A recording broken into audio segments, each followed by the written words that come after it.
ನೀನು ಮಾತನಾಡಿಸದೆ ಹೋದ್ರು ಕೂಡ ಈ ನನ್ನ ಹೃದಯ ನಿನಗಾಗಿ ಹಾಕಲು ರಘು, ವಿವೇಕ ಶಾಖಾತ ನೀನು ಪ್ರಸಂಗ ಬಂದ ಹಾಗೆ ಕೊಡೆ ಹೇಳಿದೆ. ಒಂದೇ ಒಂದು ಸಲ ನನ್ನ ಮಾತನ್ನು ಕೇಳಿ ನನ್ನ ಆಸೆಯನ್ನು ಈಡೇರಿಸಿದ್ರೆ ನೀನು ಕೇಳಿದಷ್ಟು ದುಡ್ಡು ನಿನಗೆ ಸಿಗುತ್ತದೆ. ಸಾಕು ಮಾಡಮ್ಮ ಈ ನಿನ್ನ ಹೊಲಸು ಮಾತುಗಳು. ಈ ನಿನ್ನ ಹೊಲಸು ಮಾತುಗಳನ್ನು ಕೇಳುತ್ತಿದ್ದರೆ ನನಗೆ ಈ ಮನೆಯಲ್ಲಿ ನಿಲ್ಲಲು ನೋಡ ರಘು, ನೀನು ಎಷ್ಟೇ ಹುಚ್ಚನಾಗಿ ಕಂಡರೂ ಕೂಡ ನನಗೇನು ಕೋಪವಿಲ್ಲ.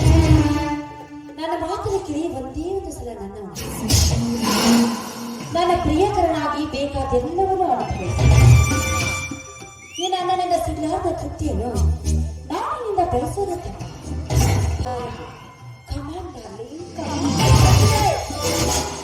ಕಾಮೋನ್ಮತಳಾಗಿ ನನ್ನ ಕೈ ಹಿಡಿದು ಬಂದೆ.